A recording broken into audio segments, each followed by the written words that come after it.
Outlet Liquor is your place to buy a case. Stock up and save when you shop the lowest prices available every day at Outlet Liquor. You never have to wait for a sale. The more you buy, the more you save. Only at Outlet Liquor. What's your outlet?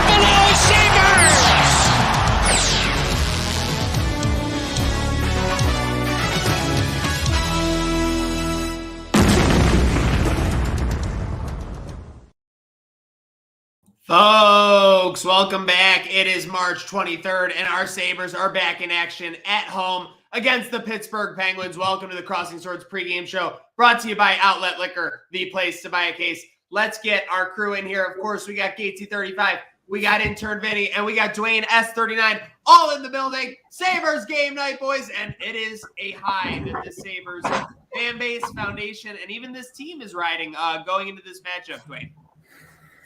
Yeah, I'm excited for the last five. Another opportunity to get three in a row, right? Calgary, the Canucks, and now tonight. So let's see if we can actually win three in a row. This is the second opportunity in the last a week and a half. They've had a chance to get three in a row. So let's go on a three-game heater.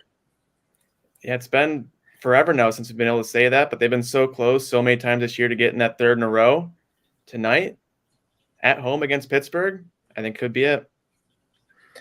Yeah, the Sabres have a tendency, I feel like, to play well against the Penguins. I don't know if maybe that's misplaced. I don't know if the statistics on that really support it. But for some reason, it seems like every time the Buffalo Sabres play the Pittsburgh Penguins, whether it be at PPG Paints or here at the KeyBank Center, the Sabres tend to play well.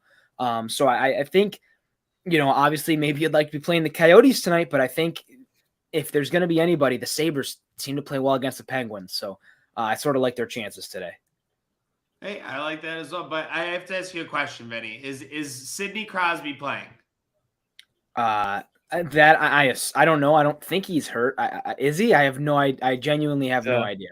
He might have ruined a parlay for me last night.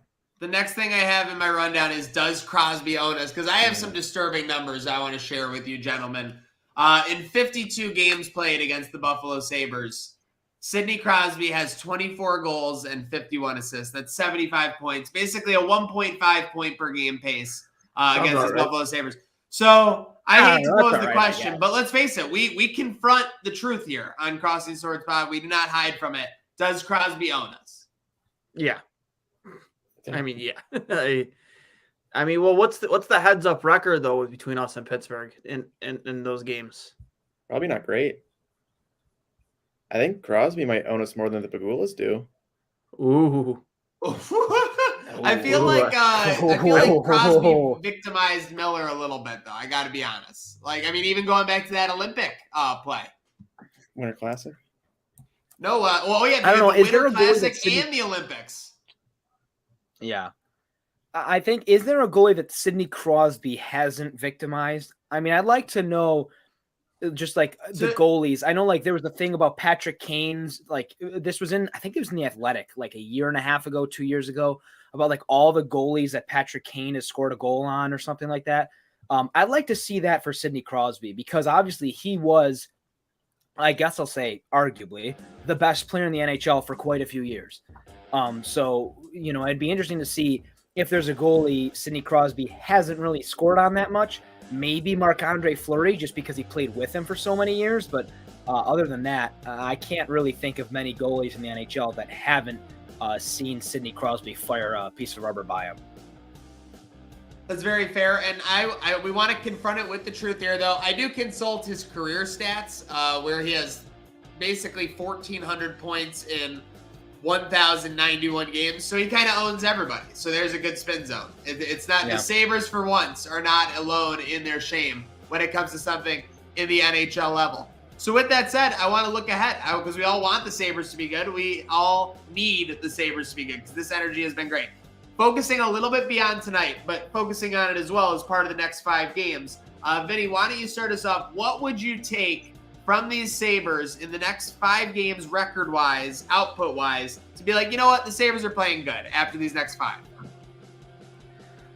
Well, I think if we could keep up a pace that is sort of around 500, I think I'd be happy with that. Obviously, you can't really go 500 in 5 games, but I would be pretty happy if we went 2-2-1.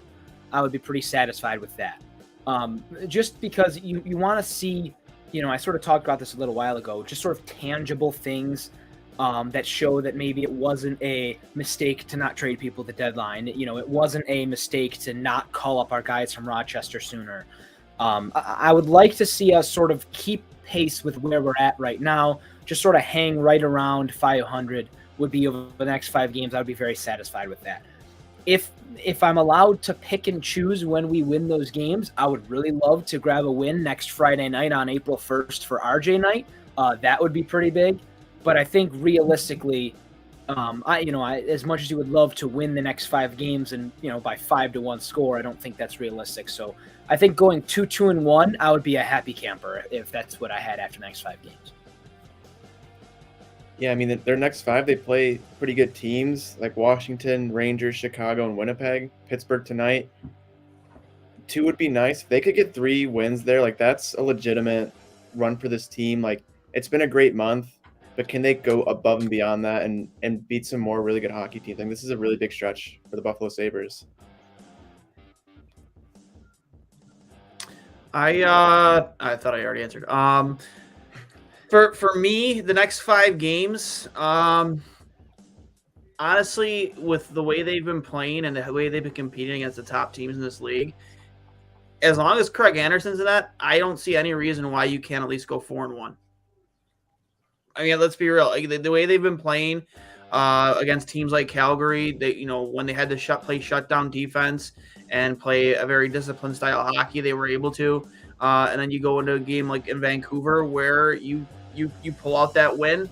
I mean, why not? I don't see why not. You can't really try and make a statement here and over the next 5 games go 4-1. 4-1 got high expectations. I was gonna go 3-2, and I thought I was asking for a lot. Mimicking our guy Vinny, obviously, I would love a win on April 1st. But between us 3 guys, I mean, I don't think too many Sabres fans would be upset with an overtime loss to the Winnipeg Jets on March 30th, if you catch my drift on the NHL standings vibe. All right, but hey, focusing on tonight, obviously, looking at it, this is a tough matchup for the Sabres. Obviously, it's reflected in the line. Pittsburgh's minus 230. But with that said, they're back at home. They got energy. They got a good vibe going for probably, again, not the first time in a while because they did have a good vibe at the beginning of the season, but the first time in a couple of months here, probably the best vibe around the team. With that said, kick us off, Duane. What do you got for a prediction tonight? Pittsburgh, Buffalo. I'm going to go 4-2 Buffalo. I think Dahlin's going to pick up right where he left off, have a 2-point, 3-point night. I think that Alex Tuch has to get himself back on the score sheet. I know he hasn't scored a goal since his empty netter against Vegas. I think Alex Tuch has got to start to reestablish himself again. And Peyton Krebs, who's been playing very, very well, I think he gets on the score sheet too tonight with maybe 1 or 2 goals. So I'm going to go 4-2 Buffalo. I like to leave history in the past, but last game I said a 3-1 Sabres victory. I got a lot of laughs in this room. Been hot recently. I'm going to go 5-3 Sabres. Depth scoring again. And I like Duane. Like, Rasmus has been very hot. I think he's going to continue it into this game, into this next couple weeks. Those are both good predictions. And if I'm being completely honest, I really liked 4-2 Sabres. That was what I was going with originally. And I was like, well, I can't do that. I'll do 5-3. And then you said 5-3. So I said, you know what? I'm just going to flip the script entirely. I've been wrong before. I don't think I've ever been correct with predicting whatever team's going to win. So with that said, I'm going to go 3-2 Pittsburgh in overtime tonight. And who knows, maybe number 87 will bury that overtime goal. It just seems like that's on par. But I'm going to go Pittsburgh pulls this one out in extras. The thing I've learned working with him over the last 6 months is Vinny's got a good, smart head on his shoulders, but not so fast. It's going to a shootout, and the Pittsburgh Penguins are going to win 3-2. Not the result we would all want, but hey, let's face it. If we can hang in with the Pittsburgh Penguins in these next couple teams over the 5 games, I think that's the one thing everybody wants to see regardless of win or loss. Huge shout out to our panel here. We're just minutes away from puck drop. Preview show probably on TNT firing up right now with Paul Bissonnette, who we had some things to say about on Crossing Swords Pod. So go check that out on SoundCloud. Everything where you get your podcast, Spotify, Apple, yada, yada, yada. With that said, the only 3 words it's about here at Crossing Swords, you know where we're going with this.